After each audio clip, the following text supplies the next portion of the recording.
ជួយចាប់ផ្ទះលេខ2មើលងាយពេកអ្នកនាងខាត់សុខីមប្រកាសទទួលផ្សព្វផ្សាយគ្រប់អាជីវកម្មជារបស់ខ្មែរដោយឥតគិតថ្លៃ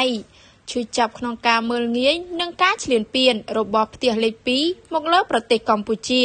តារាចម្រៀងពហុជំនាញអ្នកនាងខាត់សុខីមបានប្រកាសជាសាធារណៈទទួលផ្សព្វផ្សាយគ្រប់អាជីវកម្មគ្រប់ផលិតផលដែលជាប់ជារបស់ខ្មែរដោយមិនគិតចាប់ពីពេលនេះតទៅតាមរយៈវីដេអូខ្លីមួយដែលអ្នកនាងខាត់សុខីមបានបង្ហោះកាលពីថ្ងៃទី30ខែកញ្ញាកន្លងមកនោះដែលនិយាយពីការឈ្លានពាននិងការមើលងាយរបស់ផ្ទះលេខ2មកលើប្រទេសកម្ពុជាបានធ្វើឲ្យមហាជនជាច្រើនផ្ទុះការសរសើរដោយអ្នកនាងរៀបរាប់ពីការឈឺចាប់រហូតហ៊ានប្រកាសធ្វើរឿងមួយនេះអ្នកនាងខាត់សុខីមបាននិយាយថានាងខ្ញុំខាត់សុខីមសូមប្រកាសជាសាធារណៈថា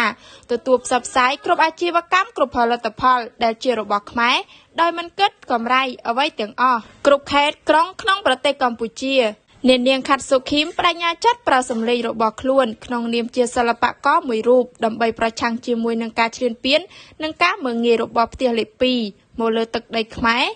ពេលនេះអ្នកនាងខាត់សុខីមកំពុងខិតខំប្រឹងប្រែងផ្សព្វផ្សាយពីវប្បធម៌អរិយធម៌ខ្មែរផលិតផលខ្មែរឲ្យពិភពលោកបានស្គាល់ថាខ្មែរអាចធ្វើបានពួកយើងរួមគ្នាការពារទឹកដីពួកយើងរួមគ្នាការពារសេដ្ឋកិច្ច